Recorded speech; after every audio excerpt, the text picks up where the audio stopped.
What's going on, Bulls Nation? Welcome in to CHGO Bulls podcast, presented to you by DraftKings Sportsbook, top-rated sportsbook. Download the app and use promo code CHGO when you sign up. Welcome in. I'm Peck. You can follow me on Twitter at Bulls_Peck. My guys, Big Dave at BAWL Sports, and Will the Goat Gottlieb. He is at Will_Gottlieb. Our producer, Joey, hanging out in the wings. He is at Joey Spathis on Twitter. Follow him. Getting all kinds of love on Twitter this morning, Joey. How is everyone doing? Yeah, what the hell was that? What's all this Joey stuff I'm seeing? They keep popping up on my Twitter page. What's going on? What's happening? The people have spoken and they want more Joey, Dave. For what? I'm just messing with Joey, man. I'm just messing with you, Joey. I know he gets emotional. For his awesome sports takes, his beautiful smile, his warm personality. Need I keep going? I think you should, because I haven't heard one thing that's true yet. I can do this all day. I can do this all day. Right now. I can do it all day, baby. Dave's just pissed that global warming has hit harder than ever, and it's 75 degrees out, and he can't wear a hoodie and shorts. It's too hot. Oh, you don't know me at all, then, Will. This is amazing. You are not wearing a hoodie right now. I can promise you that. No, but I can wear the CHGO zip up hoodie, and I can leave that open and still rock some if I want to. See, it's too hot. Option weather, Will. That's why I like this weather now. It's option weather. What I do know is you have your little air conditioning unit going. I can promise you that too. Oh, it's a fan going, it's an industrial sized fan going that you can't see. Sitting right in front of me, man. You can't even see it, but it's an industrial sized fan. I have on it every single time. Winter, summer. Less. Yeah, winter, summer, it's going, baby. Feels good. Lots of fun stuff on deck today. We wanted to make note of the Bulls appearing on one of the national NBA pods. They were a team of discussion on the most recent Low Post episode, where Zach Lowe and Tim Bontemps were kind of pontificating as to how the Bulls are 6-6 and can't quite figure this team out yet. I think we're all kind of still trying to figure out what this team is, especially with Zach in and out of the lineup. Starting unit struggling, bench unit doing very well. So we'll take a look at some of the numbers behind that topic of conversation. And if we got some time at the end of the show, we'll wrap up looking around to some trending teams and storylines in the NBA. But started with the City Edition jerseys that officially got unveiled today across the NBA, all 30 teams. There were, as there usually are, a couple of tweets a few weeks ago leaking what appeared to be this season's Bull City Edition jerseys. Mm-hmm. And I don't know about you guys, but when I saw those leaks, I was pretty underwhelmed. And the more I've seen from them today with this official unveiling, I think I'm liking them more and more, because the pictures that leaked, maybe it was bad lighting, I don't know. They looked ugly, but I'm liking them more now. The Bulls released a whole bunch of stuff promoting this year's City Edition jerseys, including this hype video explaining some of the history of the city behind it. Joey, go ahead and play that video, would you please? In 1917, Chicago introduced this symbol. Yeah, you know it. The municipal Y, splashed across our buildings and bridges. A representation of the meeting point between the Chicago River's 3 branches. And now, to our team. 5 lines for each player on the court. And a new, rusty red to match the Chicago River's bridges. The 2022 City Edition jersey pays homage to Chicago's past while we write its next chapter. Okay. Initial thoughts, gentlemen? First of all, whoever did that voiceover, it sounds awesome and amazing. Yes. And I'll buy whatever he's selling, like straight up. Mm-hmm. But the jerseys, the rusty red, just hearing that because of the bridges, that's awesome. That's an awesome touch. I like the little Chicago flag also that's on the left side of the jersey, kind of at the bottom. It looks really dope. I like how detailed it is. I didn't hate the jerseys when I first saw them. I was a little more than underwhelmed, Matt, but I kind of was like right there where you were, but I was a little bit up, probably 2 notches over underwhelmed, if that makes any sense. But after seeing them on players, I was like, oh no, okay, this works. Like, all right, I like it. And the shorts too. Like, I think this is the every time they do a City Edition jersey, whether we agree or disagree on the jersey, we always talk about how dope the shorts are and how they always get that right. and they got it right again, Will. Like, I think they nailed it on those. But overall, yeah, I don't mind them at all. I think that Chicago Bulls fans are just so spoiled because they have like the coolest, most iconic regular jerseys. And so anytime they try to like make something new and creative, it's always kind of like, well, this just like isn't as good as the regular jersey that they wear night in and night out. And so to me, it's like, I don't say underwhelming, but I think the detail in it, like the attention to detail with the sort of like the cubes and the Ys that create all of those throughout the jersey. I think as you said, Dave, the shorts, the Y pattern there is really cool. I didn't know anything about this municipal Y. I'd never heard of it, never seen it anywhere. And maybe that's just because I'm not very observant or don't have a good, I'm not very in touch with like Chicago architectural patterns, but I think it's cool. I like learning about this stuff. I agree. The rust color is kind of a fun twist on the normal Bulls red, but to me, it's always going to be a little bit underwhelming in contrast to the awesome regular, red and blacks that they typically wear. Yeah. I think like I was originally taken aback by it and turned off by it because the whole rust red, because it's not Bulls red. And I'm like, what are we doing here? And honestly, I see that shade of red and my twisted dark brain immediately starts thinking Miami Heat. Because the Miami Heat have gone in a few different shades of red with their, the red that's in their jerseys over the years. But to me, that shade of red looks more Miami Heat than Chicago Bull. And that's a big problem for me. When I learned why the decision was made, and it was about the red bridges of the city and the fact that the municipal Y and the connecting of the rivers and bridges running through the city, I like it more. It seems like whenever I look at these City Edition jerseys and it's a leak and I'm like, whatever the initial response is, I then hear about the decisions made behind why the jerseys look the way they do, and I like it more because, as you said, Will, I wasn't super familiar with the municipal Y of Chicago before this. Apparently, it's been a thing that's been around since 1917. And it's like, the Bulls made me learn more history about my city. So thank you for that. It's like, it's cool. And I was confused about what looked like a weird, like honeycomb pattern, going up and down the whole jersey. And then I realized, that honeycomb pattern is actually a bunch of concentric of those little municipal Ys all like grouped together. So I like it more. Yeah, no, I thought it was really cool. And you're right, Matt, like making you learn more stuff about Chicago. You just continue to remember how dope Chicago is. You're like, damn, Chicago got a lot of dope stuff. Like everything, architecture, music, arts, anything. Like Chicago basketball, sports. Like Chicago really has some food. Chicago really has just so many dope things about it. And the fact that every year they find some kind of way to draw from Chicago and continue to teach you something about Chicago, and it's really cool because Chicago is so vast and so big.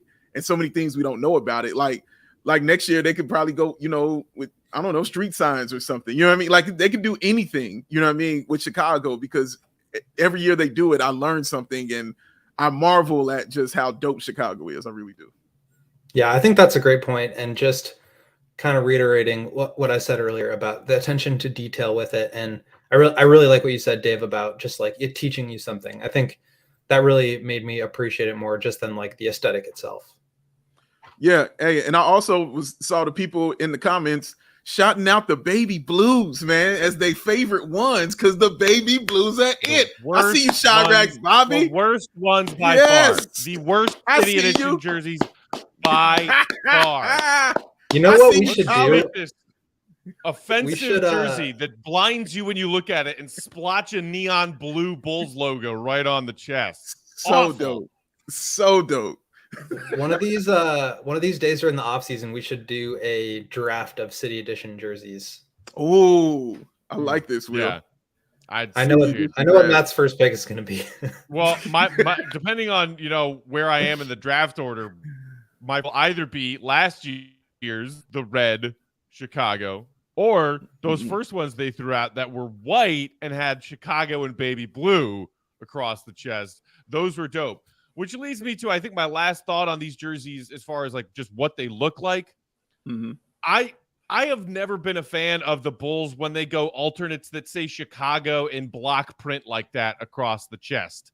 Okay. I'm using the phrase across the chest too much. I got to cut that out. But either have it say Bulls in that kind of font, or if you're going to say Chicago, put it in script. Put it in cursive. I've never been a fan of CHIGAGO,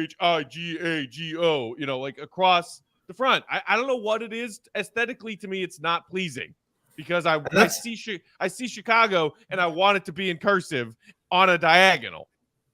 That's exactly what I'm talking about when I say just like the classics Right. are so perfect. Either put it in script, it's literally perfect, or do the black pinstripes with Bulls across. Like, it's not that hard. Those are the two that I need. You can wear those two every single game. That's all I need.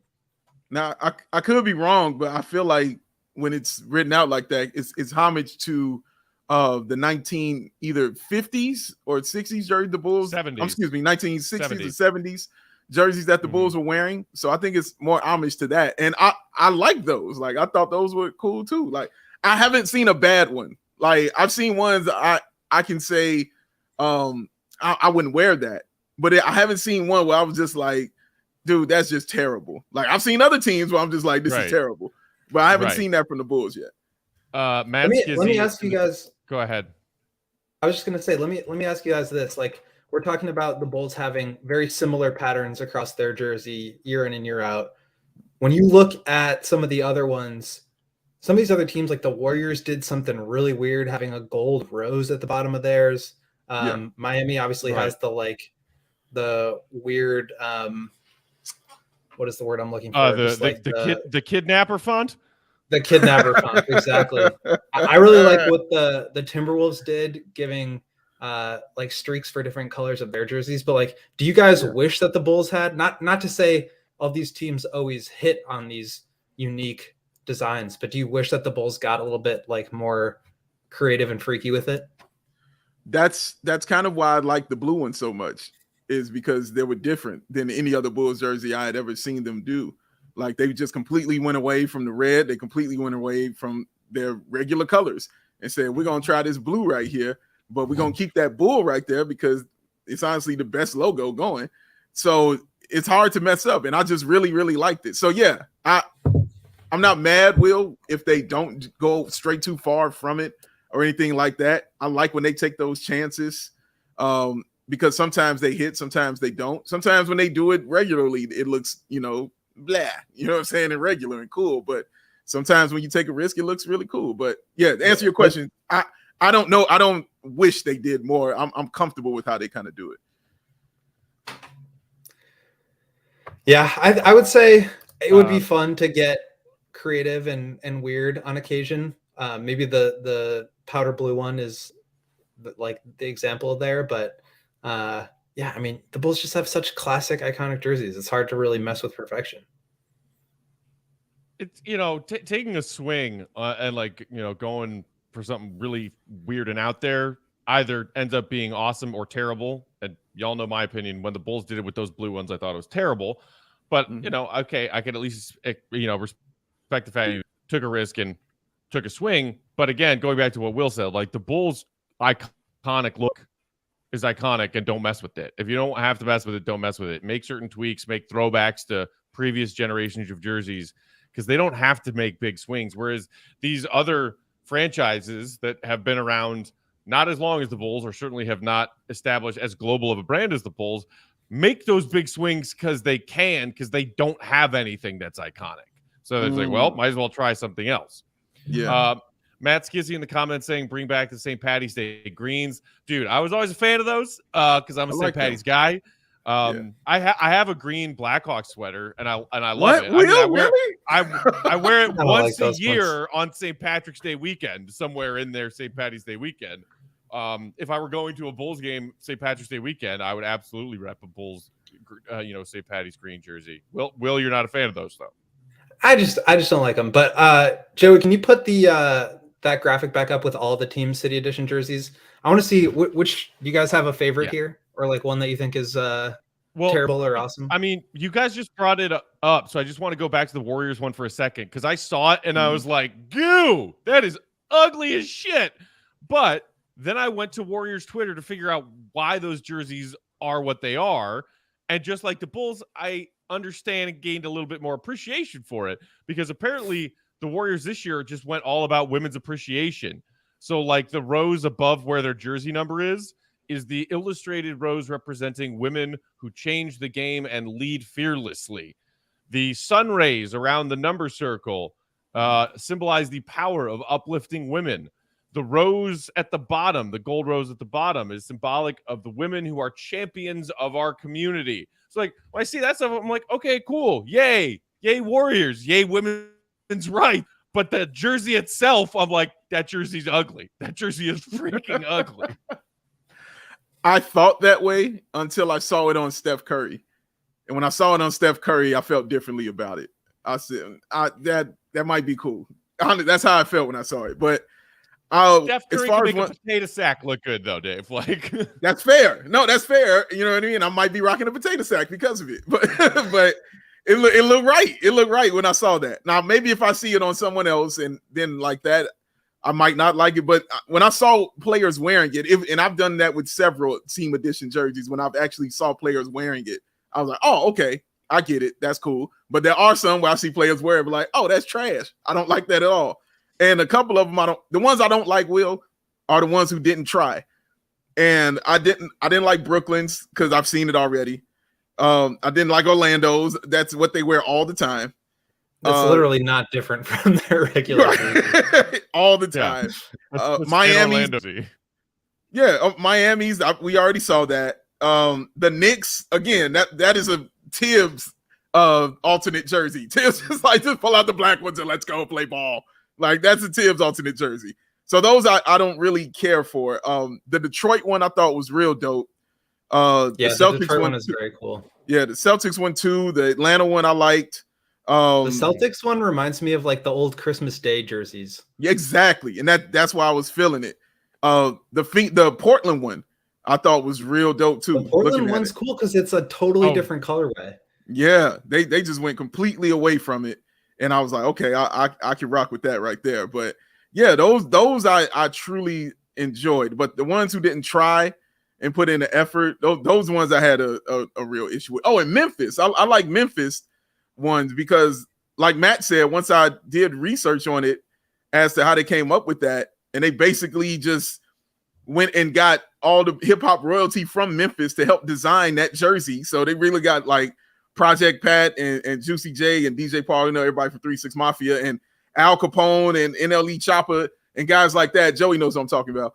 And when you got those guys to help you out, again, that just is more of Memphis leaning into what they've been leaning into for a couple years now, which is the culture of Memphis. And I thought that was really cool. I also really like, I'm just a sucker for those teal Spurs colors. So I really like that one. Yeah. I just love that colorway.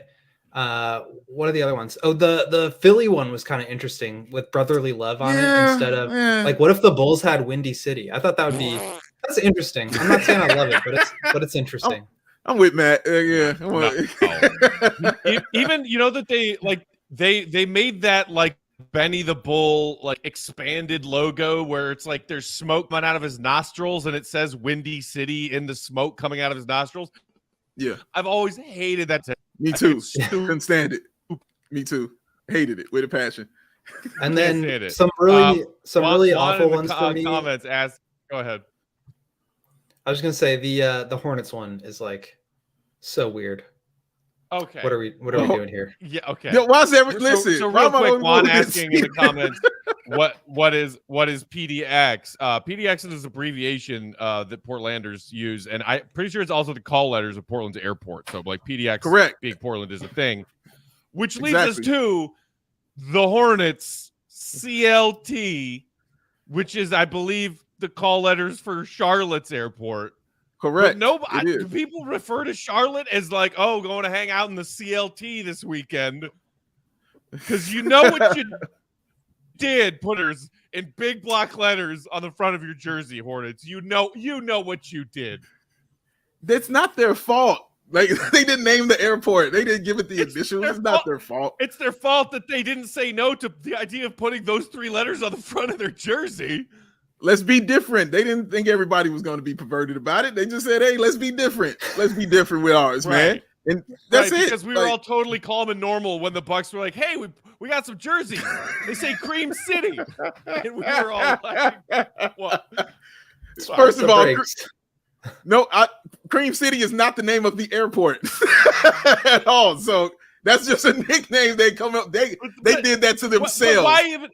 Why is the call letter of your city's airport even think like what do you want bull jerseys that say ORD on M? Please no. Like that's fucking if stupid. The Bulls, yeah, if the Bulls are gonna do 3 letters, it's got to be CHI. I'm confused why they haven't tried that one yet. Yeah, that's the Bulls. Charlotte needs to try anything.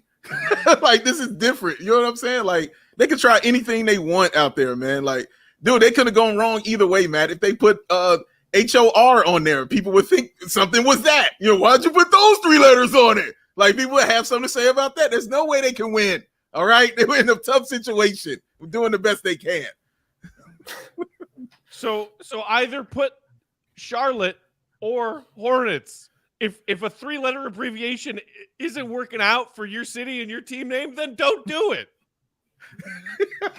Where you flying into? I don't know. Can't tell your girl where you flying to, no boy. Like this crazy. You're flying to Charlotte is where you're flying. You just say Charlotte. Joey is wilding in the comments saying that he wants a Ho You Fat CLT jersey. Joey. Oh my God.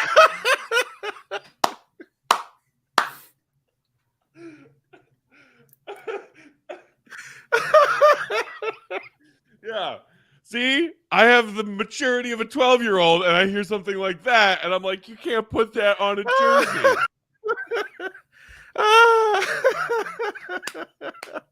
Oh man, that is hilarious. Woo! Look, everybody knows I'm a child, but I'm just saying they can't help it. They can't help it. It's not their fault.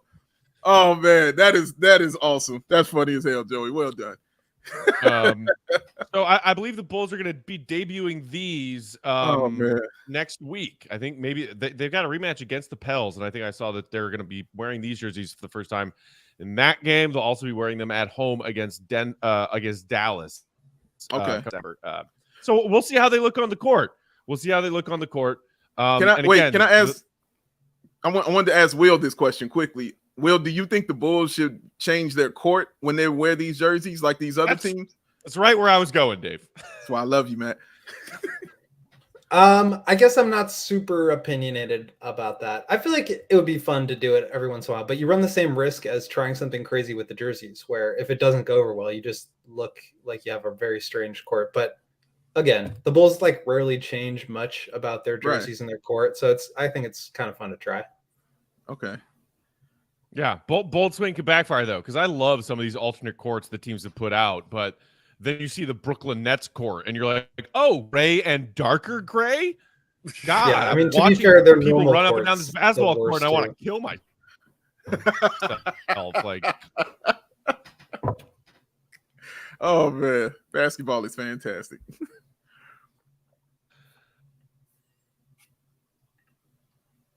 It's. I always, dive into these city edition jerseys. It's a thing that the league does. So we'll see what these Bulls jerseys look like when they wear them on the. All right, that Bulls who. All right. Well, Matt, we lost them. Lost them at the right time because it is time for some ad reads, what everybody kind of came here to listen to, or at least 3 of y'all. At least I know 3 of y'all. And one of them is this guy over here in the box right there with the perfectly coiffed hair. So I'm not going to let him down. I'm going to talk about these shady raids. I'm going to talk about them shady raids, Will, because Will don't understand why sunglasses are so expensive. And he's frustrated about it. And you know who else is frustrated about it? The friends at Shady Rays. They got you covered. They got those premium polarized shades featuring world-class optical clarity, sustainable durability, and styles catered to everyone in every lifestyle. A day. The best part about Shady Rays, they have the most insane protection program in all of eyewear that I like to call the Matthew Peck Lost and Broken Replacements Plan. That means if you break your shades on day one because you're angry and throwing your hat and your glasses on your hat, or you just throw your glasses in anger because you're upset, they said they will send you a brand new pair, no questions asked, if you break them on day one. They got you covered, man. Shady Rays customers seem to agree with all the things that they're doing because there are over 200,000 5-star reviews. And Shady Rays also provides 10 meals to fight hunger in America with every order placed, and have donated over 20 million meals to date.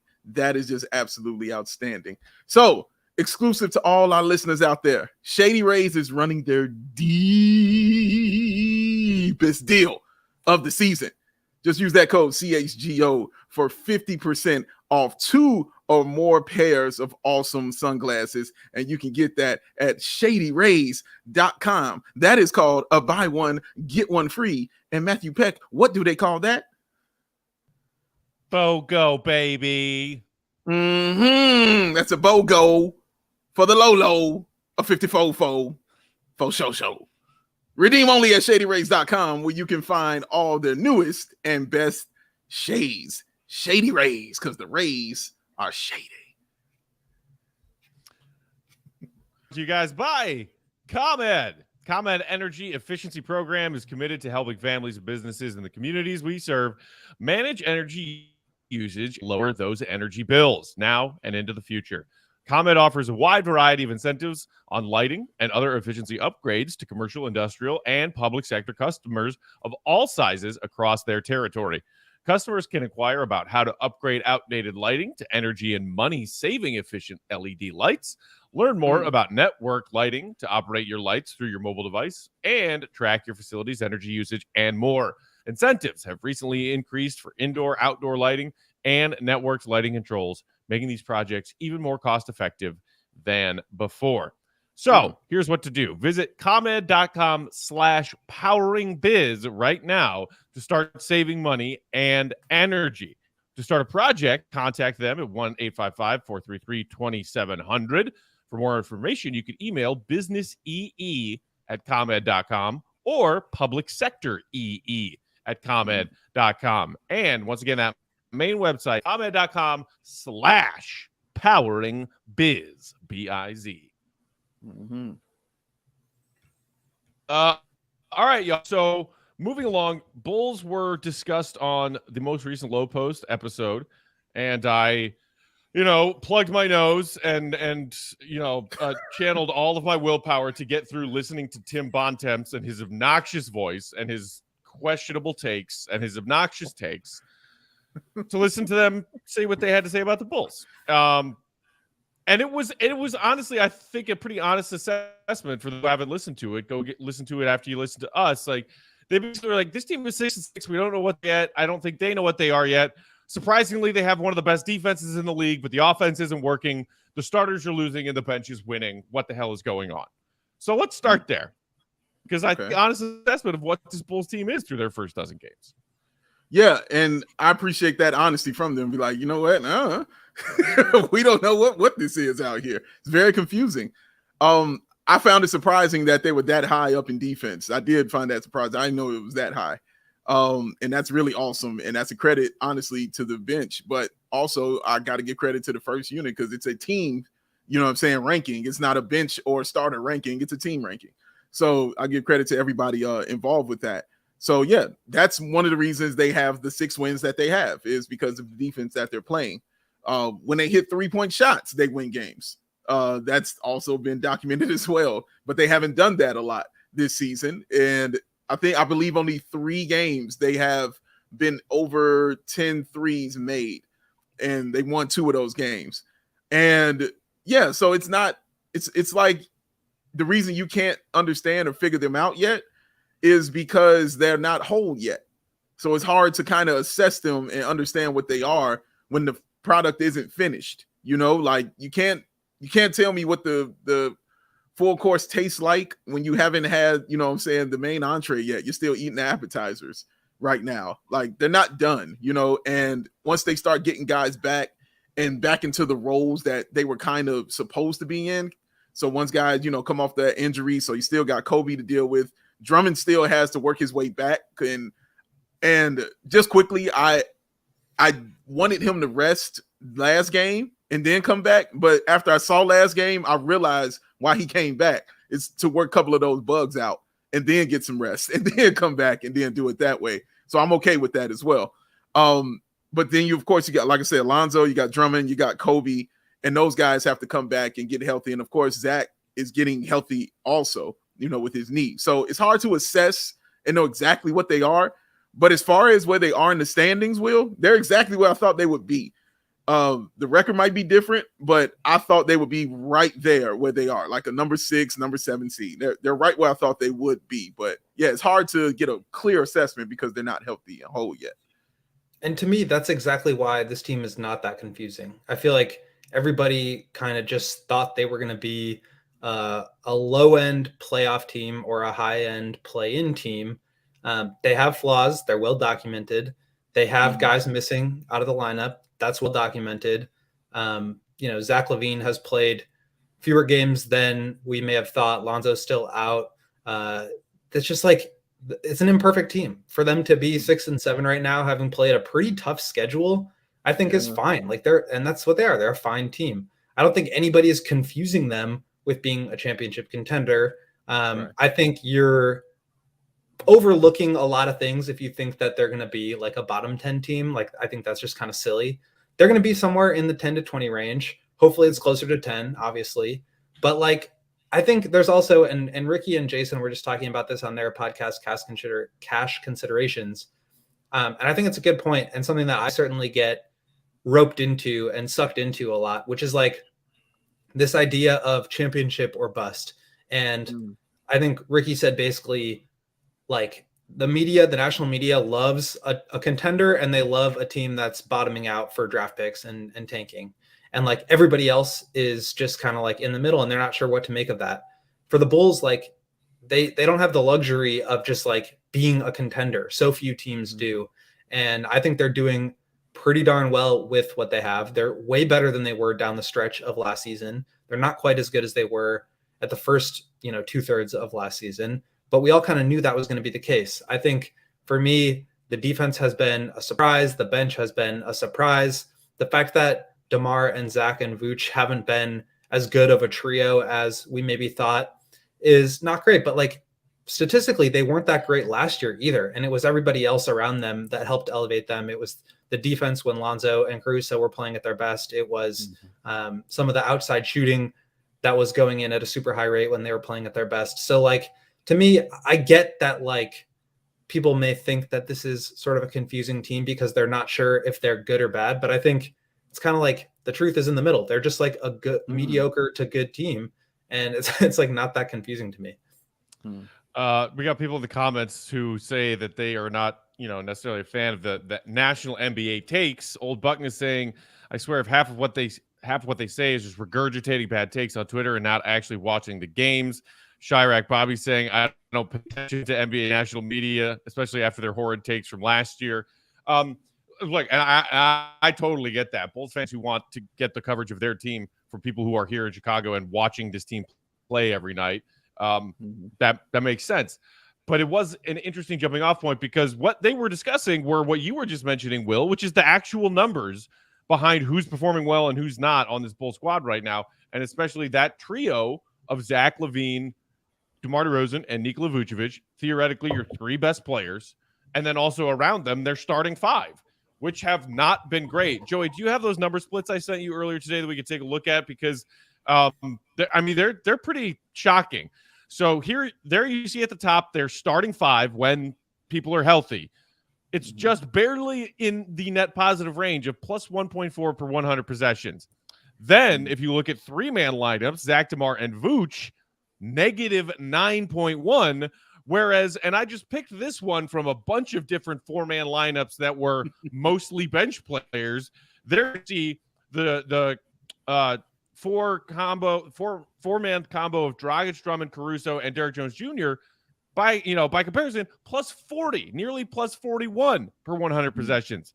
And if you go to NBA, .com and look at those splits, lineup splits, you can saunter through all of them. I spent a lot of time this morning looking at a bunch of different lineup splits, and it's a lot of this. It's a lot of Bulls starting unit, bad. Bulls bench unit with maybe one of Zach, DeMar, or Vooch in there, good. What do we think about that? I think that contributes to what we talked about last night, which is, or maybe it's a result of what we talked about last night, which is the Bulls' clutch numbers being really, really bad.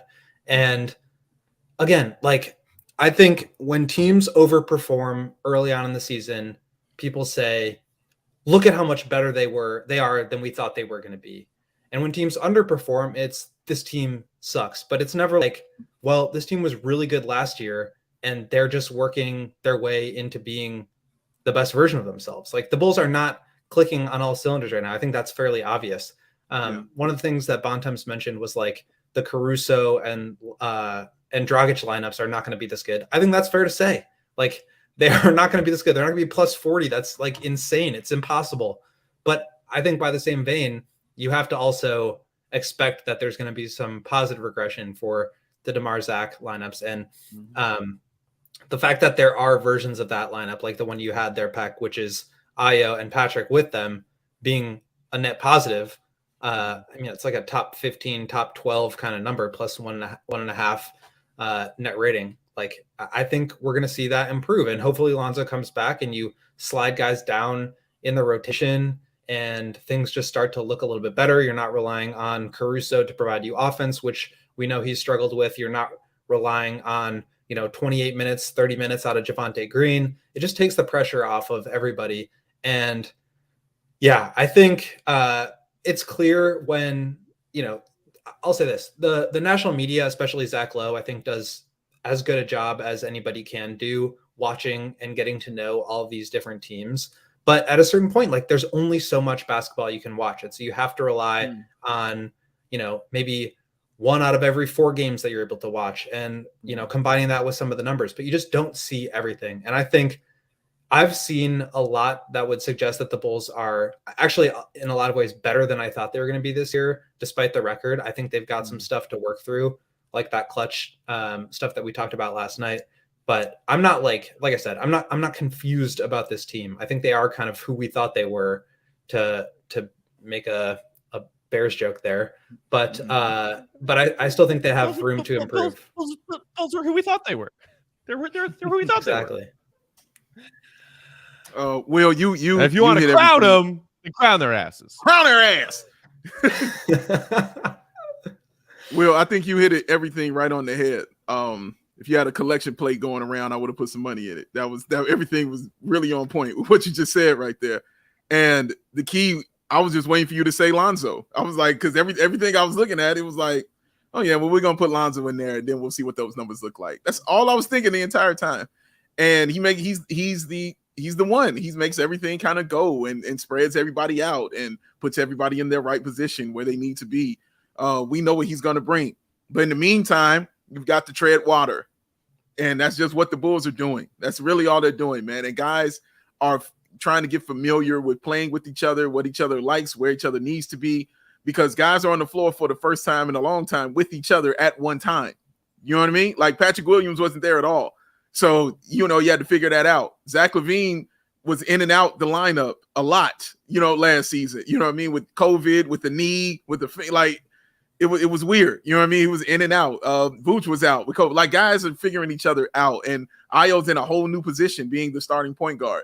So things have to get figured out for the Bulls. And that's what you use the early part of the season for, is to figure these things out. Not the later part of the season, but the early part. This is what it's supposed to look like. This is what building kind of looks like, guys. It's messy. It's not going to be all nice and neat and put together. And I don't want it to be. You know what I'm saying? Like, I want these lumps that the Bulls have to take. This is what I want it to look like. And so I'm okay with it, because as long as you come out as they're about 6-7, you know what I'm saying? Like 6-6, like if you're around that record and just hovering around 500, while you're getting it together and playing a very tough ass schedule and tied for the most games played in the NBA, yeah, take your time, Bulls. Figure it out. You know what I mean? Get it together and then come on back. And one more point, because Will, I think you all, like I said, you were preaching.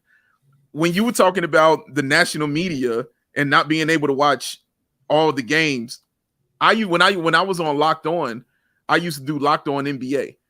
And it was fun. Like, it was great. I enjoyed doing it with my man from Dallas. Shout out to him. But it was no way I was able to watch every single game. It's not like an indictment. And it's then just report impossible. on it. You know what I'm saying? Like, I can't report. I tried my best to look at every game, but I didn't see every single game that night and then report. You know what I mean? And then report on it. And you try to give your best take about it. So I'm saying all that to say, when they saw Patrick Williams and they talked about him, I was like, well, you clearly haven't seen Patrick in the last 5 games. Yeah. You know what I mean? Like, I was like, you clearly haven't seen him. Like, I hear it. Like, you're like, well, he's giving you nothing. There's nothing he's doing out there. He's doing okay. Yeah, you haven't been watching. And I immediately tuned it out of my brain. So yeah, like, it's hard for them to watch everything. Like you said, well, it's not an indictment on them because it's like humanly impossible for them to do those kind of things. But yeah, man, like, the Bulls, they're right where I thought they would be right now with what they have. And the other thing is, like, this team, I think a lot of people just like assume this is going to be run it back from last year. They're playing a different style. And I think they're still trying to figure out what works there. And I'll give you an example. The Bulls last year were one of the best in the league at effective field goal shooting and turnovers, not turning the ball over, 2 of the 4 factors. This year, they're trying to push the pace a lot more, get out in transition. They're trying to move the ball more in the half court and not rely so heavily on DeMar DeRozan to just bail them out with elbow jumpers all day. And so what does that mean? That means you're moving the ball a lot. You're trying to hit ahead passes. You are getting into actions from side to side. And when that happens, you turn the ball over. It's just a fact. So this is like how the Rockets played in the mid 2010s against the Warriors. Is like, they said, we're not going to run pick and rolls. We're just going to do hardened isolations, and we're never going to turn the ball over. And we're always going to get a good high value shot because it's either going to be a layup or a lob from Harden or a step back 3. Whereas the Warriors had this totally different style where they were moving the ball around. They were flying up and down. They turned the ball over a ton, but because they had Steph Curry and Klay Thompson and Kevin Durant, you can withstand some of those turnovers. Well, the Bulls don't have that. And so they are now trying to walk this line of, how do we supercharge our non-DeRozan offense in a way that gets us easier points without turning the ball over as much? And they're turning the ball over. They're not getting to the free throw line as much. And because they're not getting DeMar elbow jumpers, that's one of the most efficient shots in the league is DeMar elbow jumpers. Because they're not doing any of those things, there's a trade-off. They're turning the ball over. They're not getting as good of looks, but hopefully this is building for the greater good, which is a more sustainable offense, more movement, less reliance on DeMar, and a less obvious offense for defenses to figure out. And so I think that's going to take some time for the Bulls to get used to. And it's something that I don't think really anybody in the national media is talking about or aware of. Yeah. Just to point out this comment from Fly the Dub, who said they've been treading water for 59 games, going back to, Dave, what you were discussing as far as what this team is trying to do right now, which is stay afloat through a brutal start to the schedule and wait for a key player to come back. And what? I'm sorry. Is he factoring in the second half of the season? Right. So, and this isn't the first time I've seen it. That's why I'm going to finally bring it up, because Fly the Dub keeps throwing this out there. He's like obsessed with combining the back end of last season with the first dozen games of this season, as if that's a thing. And when we talk about continuity, maybe that's why you're obsessed with bridging last season's record and what we've seen so far through a dozen games. But look, this is different. Will just laid out to you the different styles of which the Bulls are trying to do, especially offensively, and the hiccups that have come along with that. They also have 2 brand new rotation players who are 2 of the most important pieces, not just coming off their bench, but on their roster in Drummond and Dragic. This is not the same as last year. But there are 2 things about the start of this year and the back end of last year that are the same. Fly the W. Lonzo's out, and Zach's playing not 100%. So there that is. It is what it is. The Bulls are trying to figure out a new system while dealing with some of the other things that caused them to be a struggling team at the back end of last year. But it's not like you could be like, oh, well, let's just lump on all of those losses in February through April of last year. It's a new season, man. It's a new season. Yeah. And if you expected them to figure all this out in a dozen games on the fly through a brutal schedule, I don't know what you were looking for, because it doesn't fucking exist. It's tough to do that, man. Like that comparison. And again, the main thing that Matt pointed out that I always love pointing out, I don't have to watch Tony Bradley. I had to watch Tony Bradley do this stuff last year in this role, guys. Patrick Williams wasn't there either. You have to factor that into your 59 games as well. Like, a lot of these things weren't going on, and a lot of newness was happening with the Chicago Bulls, man. So, yeah, I understand. But I feel you. You want to roll with that. And Tristan Thompson, yes, old Buckness. Tristan Thompson's not there either. You know what I mean? Like, it's a lot of newness and a lot of things we don't have to look at anymore. And so, yeah, they're figuring it out right now. And, yeah, we'll see what it looks like. And I'm glad they got this break, because they truly needed one. Yeah. Okay. So there's that. Look, the numbers so far aren't great when you look at the Bulls starting unit and that trio of stars in particular, but I'm not panicking yet. There's still a lot of time and a lot of games left to play. Last thing we want to do is take a quick look around the league, and we will coming up next. Hit that thumbs up button while we share a couple more ad reads with you guys. Big Dave, who's the next sponsor you need to talk about? Oh, well, of course, the one that the GOAT is all about. Pins and Aces, sir. The official golf apparel partner of CHGO. They make those amazing polos, hats, golf bags, and of course, that beer sleeve, the one thing that's going to get Matthew Peck out on the links. An innovative new product that allows you to store 7 beers right inside your sleeve of your golf bag and keep those drinks frosty cold the entire round. And they will be cold, because they won't last the entire round, because Matt Peck will run through them bad boys, baby, and it's going to be awesome. So head to pinsandaces.com, use the promo code CHGO to receive yourself 15% off your first order, and go ahead and get yourself some free shipping. How about that? pinsandaces.com, because when you look good, you play good, and when you play good, it's all good.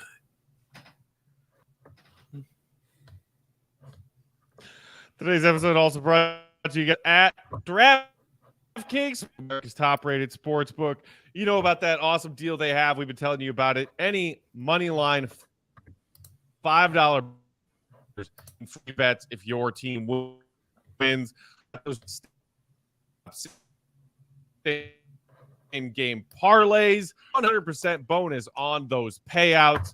So download the DraftKings Sportsbook app, use that promo code CHGO, and have some fun betting on these NBA games. And you know what? I haven't given y'all a pick of the week yet, so let me do that right now. Your DraftKings pick of the week, I'm looking at tonight's NBA slate, and I see our pal John Sabine's beloved Mavs are in action tonight.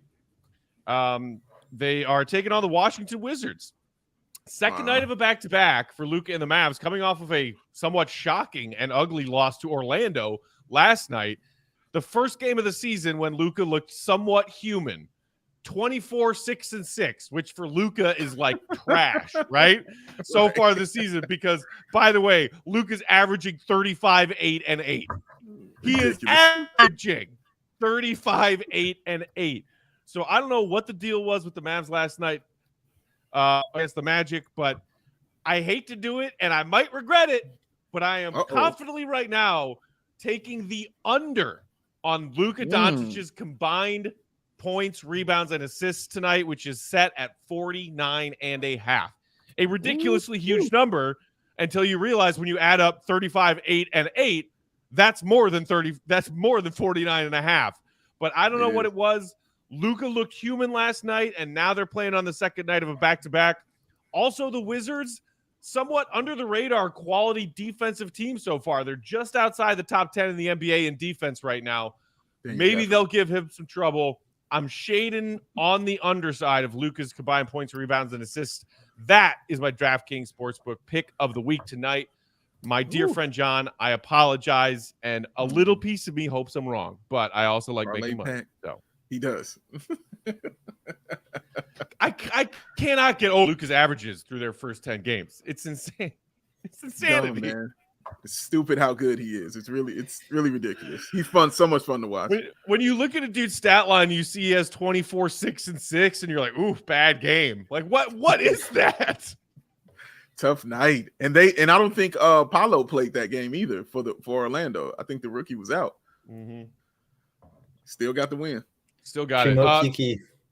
Mm-hmm. Speaking of around the league, guys, while we have a few minutes left here, Big Dave, I know you wanted to talk about Utah a little bit. Who, by the way, was it last night when they beat Atlanta on the road to continue improving their record?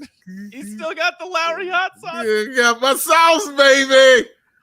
Yes. Oh wait, no, but it's Lowry, so it's not hot sauce, isn't it? Like cream, like some kind of cream-based dip. It's a mild sauce. And you know what's funny? He's absolutely right. Because if you see it right there, medium, right there. He's absolutely right. It is mild sauce. But just know, Will, I got some ranch in the fridge. So it's all good. I got that too. My man. 32-8 for Lowry in the Jazz most recent win. We touched on them early on when they jumped out to whatever their start was, like 3-1, 4-1. We're like, oh, well, this is cool. And Lowry's playing well, but not sustainable. Well, yeah, still sustainable through another handful of games. What do we think about this Jazz team, guys, who theoretically were trying to tank this year? 10-3. They are 10-3. That is absolutely crazy. Lowry is home. He's playing out of his mind.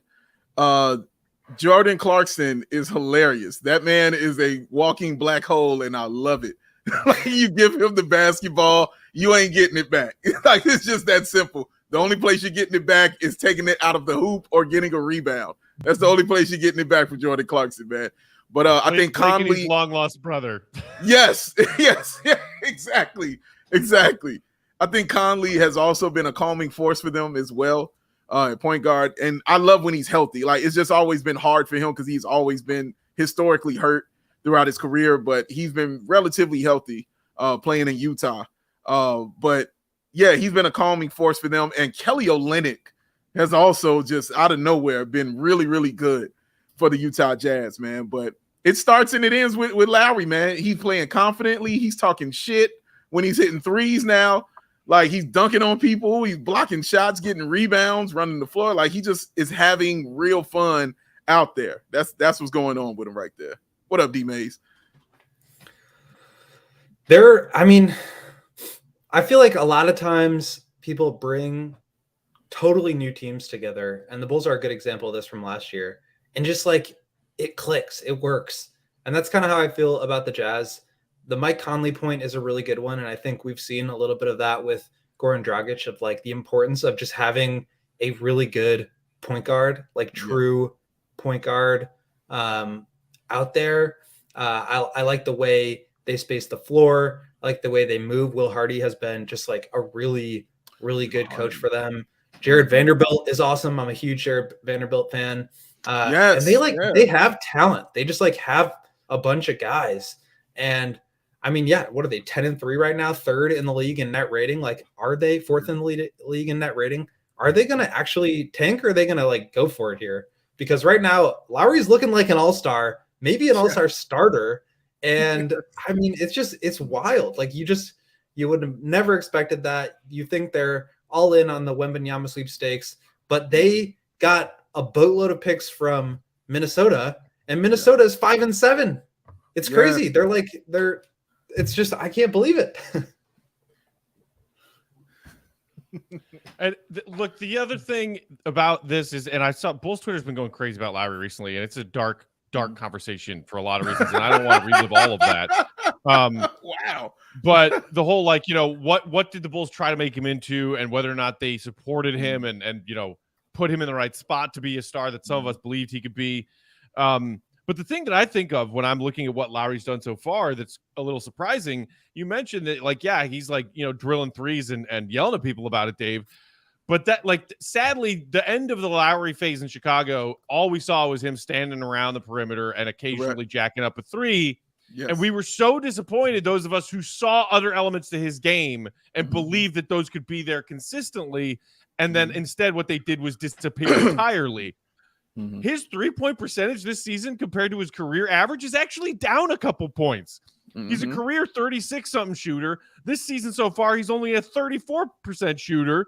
But his overall field goal percentage, he's gone from averaging 15 up to near 23, is up from a career 44.5% to 52.7. Lowry's scoring inside and doing so efficiently, which makes me happy for him and also breaks my freaking heart. It doesn't break mine. No, man. No. He had to go. It wasn't going to. He was not happy here. They subjected him to the ball-headed menace. Like he's been through a lot of trash. All right. He's been a lot of trash going on here in Chicago. He had said it on the podcast talking with Shams, like he had fallen out of love with basketball playing here. Like he wasn't happy. It wasn't his thing. He needed to change the scenery. He said the time in Cleveland was great for him. It gave him, it was just a fun season for them because they were young, they were just playing, and nobody knew them. And again, I thought Cleveland would be a great place for him because I was like, okay, nobody's looking at him. He's not under the microscope. When you're playing in Chicago, New York, LA, places like that, you're under the microscope, like period, immediately. That's what you're going to do. So when you go to a smaller place, a la Wendell going to Orlando, when you go to those smaller places and it's not on you and they're not critiquing every move that you do and looking at you like that, you play a little bit more freer. He found himself there, and then he went home. He went home to Utah. This is all he did was go home. I said it a million times. The man went home. That's all that happened. I told Matt a story, Will, that I read Lowry talking about when he and his father were visiting colleges, and the first college they visited was Utah. And he turned to his father and said, do we even have to look at other schools? Because he loved Utah. But the reason he went to Arizona was because he said it reminded him too much of home. He wanted to go somewhere completely different. And that's why he went to a hot-ass Arizona, completely different than cold-ass Utah, because it reminded him of home. He is at the crib right now. He is at the house. And as Matt said, the locks are flowing. And when the locks are flowing, so is Lowry. Oh, my man doing his thing. I'm so glad that theory came back and proved me right once again. It was a theory I had back in the day when he was wearing Bulls jerseys. When Lowry's hair is long and curly and flowing, he balls. When it's buzz cut Lowry, plays like crap.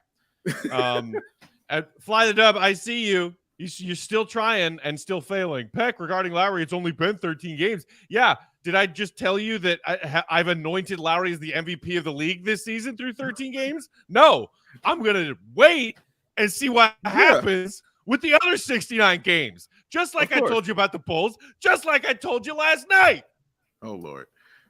Yeah, it's a wait and see for Lowry, but as somebody who's a huge fan, I'm just happy to see him comfortable and playing well. We'll see if it's sustainable. That's why I haven't gone crazy on anything like on Twitter or nothing like that about Lowry, because I'm just being cool with it and checking it out. I want to give him some time, but he really looks awesome right now and super comfortable. Speaking of around the league, Jorge in the comments, what do y'all think about the AD rumors? Okay, funny story. Oh, three of us were in a 3-person thread talking about what we were going to talk about today. And Will was like, well, you know, we could address the AD thing. And I said, no, don't want to. Don't want to even acknowledge that. Now, why would we do that? The GOAT strikes again. Why would we do that? Yes. No, but we can't. We're almost out of time, but real quick, did you guys see the most ridiculous LeBron James is a liar drama piece theater last night? No, I didn't see this. What happened? After they lost to the Clippers, he was whining about drawing contact and not getting calls, and he said something along the lines of, I don't know, I guess I need to learn how to flop or something. And I spit out whatever I had in my mouth and guffawed. Because apparently, according to LeBron James doesn't know how to flop. As his team with another L, sank to 2-9, the second worst record, not just in the Western Conference, but the entire NBA. And this dude has the fucking gall to get up and tell the media, I'm not getting calls. I need to start flopping. Bro, start flopping? Start flopping? LeBron's been flopping since the Eisenhower administration. Are you freaking kidding me? They put flops in video games because of LeBron. I remember that. They put it in video games because of him. Like you said, like Matt Skizzy, his name was LaFlop. That was a thing. I remember that. That was LeBron, wow. The LeBron lying meme is quickly becoming one of my favorites. Whether it's that or him being like, dude, I told my friends Kobe was going for 70 that night. Or what was the other one? Some hip hop artist who had passed away, and he was talking about like, oh man, I was listening to him like back in the day, and people were like, yeah, take off. He was like, and people were like, dude, his first songs weren't even out that year that you just said. Since 95. You stupid. Oh man, dog. That's and wow. I have zero sympathy for that man who did this to himself. I'm gonna go to Hollywood. Good for him. They got that one bubble chip. Good for them. Hope it was worth it. This Lakers team is trash. Everyone with half an NBA mind knew it was going to be trash, and watching it be trash is even more satisfying than I thought it would be. And LeBron's up here trying to claim that he doesn't know what a flop is or how to do it. Man. Oh man. Sir.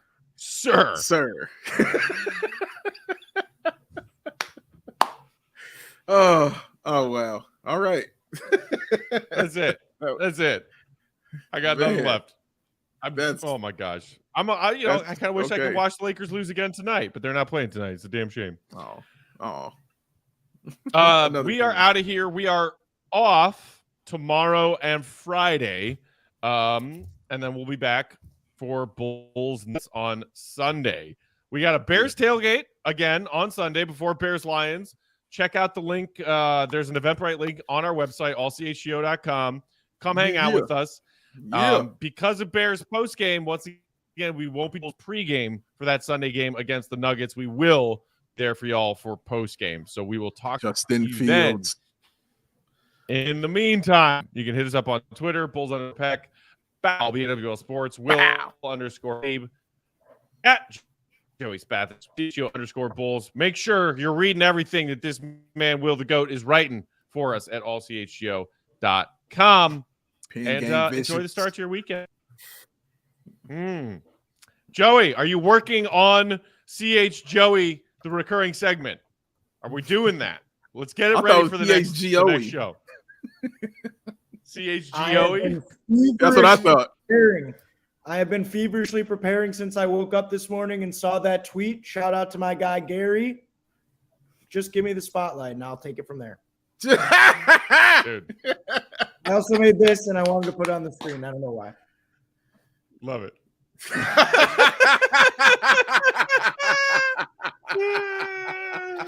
You have too much time on your hands, Joey.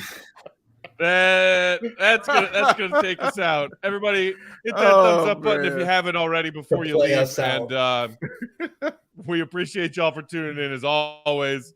For Joey and Big Dave and Will, I am Peck. Love you, Bulls Nation. Appreciate you.